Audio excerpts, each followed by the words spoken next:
Ce 5 juillet 2012, la police espagnole découvre dans un garage, à l'intérieur d'un carton jeté au milieu de détritus, un manuscrit historique, religieux et artistique.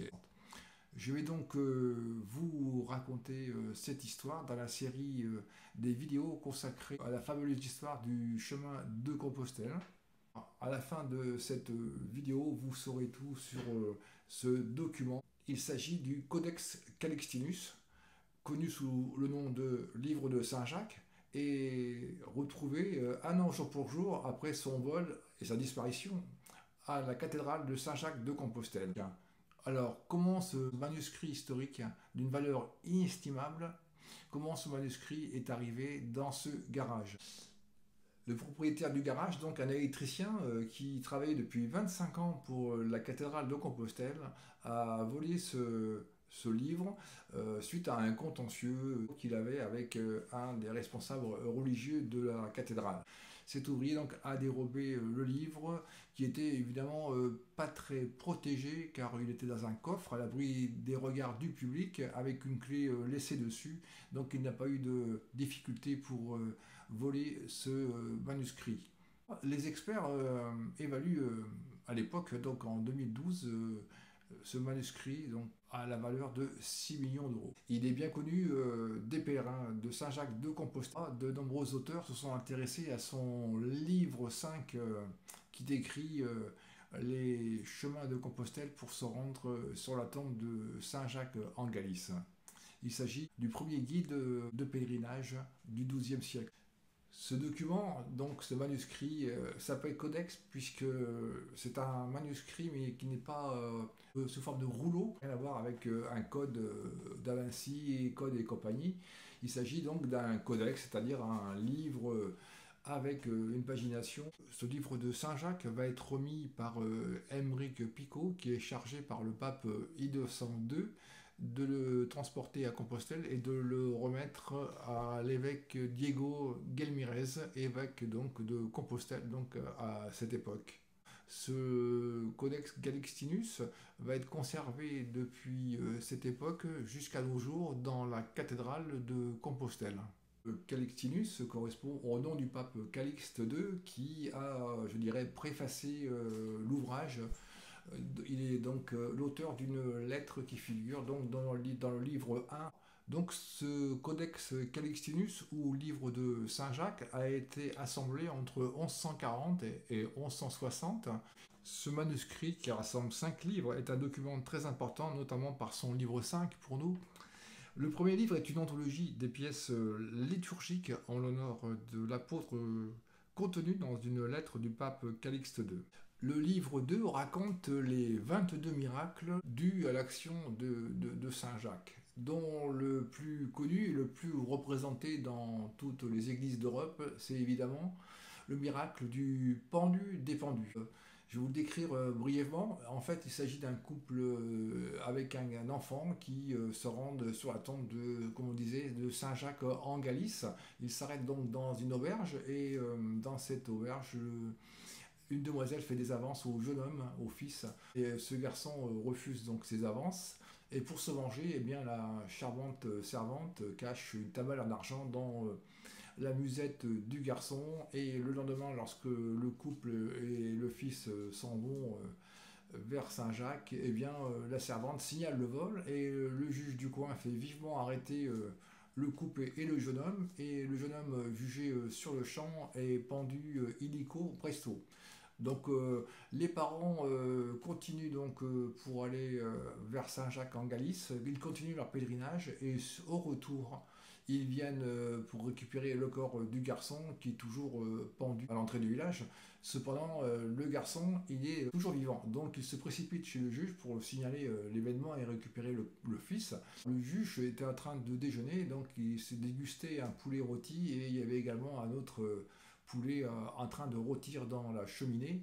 Et quand les parents lui ont dit que le fils était toujours vivant, il a dit mais dans ce cas-là, si votre fils est vivant, il est autant vivant que ces poules et ces poulets que je suis en train de manger. Et pouf, dans un éclat de plume, les deux poulets ont ressuscité. Et donc depuis cette époque, depuis, des siècles, eh bien, dans cette église de Santo Domingo de la Calzada, il y a donc deux poules blanches qui sont dans une niche de l'église. Et ces volailles elles sont renouvelées régulièrement. Donc il y a du stock de poules blanches pour remplacer leur container après un mois dans la niche de l'église. Voilà l'histoire du pendu-dépendu, enfin le récit du miracle pendu-dépendu. Nous trouvons ensuite le livre 3, qui est un récit de la translation, c'est-à-dire l'arrivée du corps de Saint Jacques en Galice. Sur un tableau tardif, nous trouvons donc la représentation de cette translation qui est donc relatée dans ce livre 3. Notamment sur ce tableau, nous voyons donc l'arrivée de la nef, le débarquement et le tombeau sur un chariot tiré par des bœufs qui ont été domestiqués. Nous voyons également le chevalier et le cheval qui ressort de l'eau couverts de coquillages, de coquilles Saint-Jacques. Et nous voyons également l'évêque et le roi Alphonse II près du tombeau.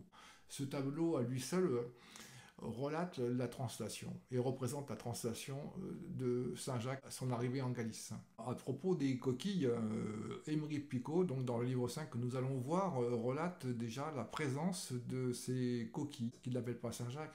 Ces coquilles symbolisent l'accomplissement du pèlerinage à Compostelle. Donc elles étaient vendues déjà en 1140 lorsque Émeric Picot est arrivé à Compostelle.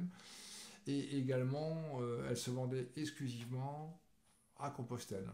Ils étaient interdits sous peine de condamnation d'en vendre ailleurs. Bon, le livre 4 dit le pseudo-Turpin, et le livre 4 relate l'histoire de Charlemagne et de Roland. Selon ce livre 4, Charlemagne eut une apparition de l'apôtre Jacques pour aller libérer son tombeau des musulmans. Les enluminures relèvent ici un ouvrage destiné à des autorités religieuses supérieures. Alors le livre 5 nous intéresse particulièrement, nous les pèlerins, puisqu'il a été rédigé entre 1140 et 1160 par Émeric Picot, chanoine de Parthenay-le-Vieux, et chargé donc de remettre à l'évêque Diego Gelmirez le fameux Codex Calixtinus, où donc il aurait écrit donc un livre, ce fameux livre 5, et il est signalé comme le premier guide de pèlerinage, puisqu'il relate avec force de détail les sanctuaires qu'il faut visiter en allant sur la tombe de Saint-Jacques en Galice. Picot dit qu'il y a 4 voies, cependant il en décrit que 2, la voie de Saint-Martin de Tours et la voie de Saint-Gilles.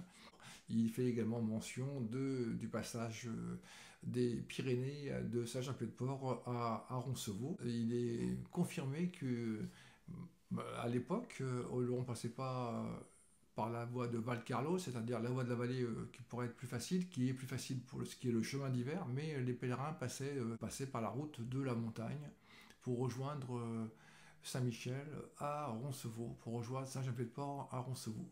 Ce codex Calixtinus et ce livre 5 du livre de Saint-Jacques ont été, je dirais, redécouverts en 1880 et traduits en français en 1935 par Jeanne Viellard. Donc après cette redécouverte en 1880, et notamment ce qui intéressait les érudits de l'époque, eh bien le livre 5 du guide du pèlerin, Jeanne Viellard a donc traduit du latin en français en 1935.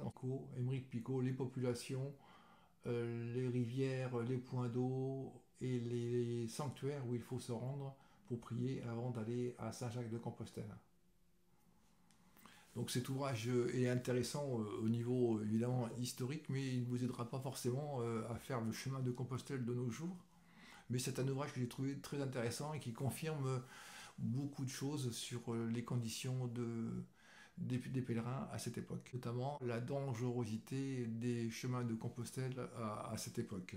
Dans ce livre 5, Picot n'est pas du tout tendre avec les différentes populations, notamment avec les Basques et les Navarrais. Il qualifie de race inférieure. Les Poitevins sont mieux lotis, ainsi que les Gascons et également les Galiciens qu'il apprécie mieux.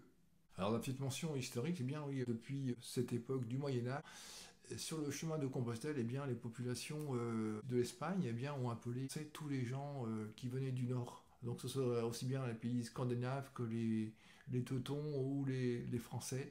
Eh bien, tous ces gens venus du nord, on les appelait donc les Francs. Et le Camino a pris le nom donc, du chemin français, du Camino français. J'espère que cette vidéo vous aura plu. Mais dans ce cas-là, n'hésitez pas à laisser un petit pouce bleu pour que la vidéo soit mieux référencée. Et puis je vous dis donc à très bientôt pour une troisième partie à cette série de vidéos historiques. Je vous dis donc à bientôt et bon camino à ceux qui sont sur le chemin.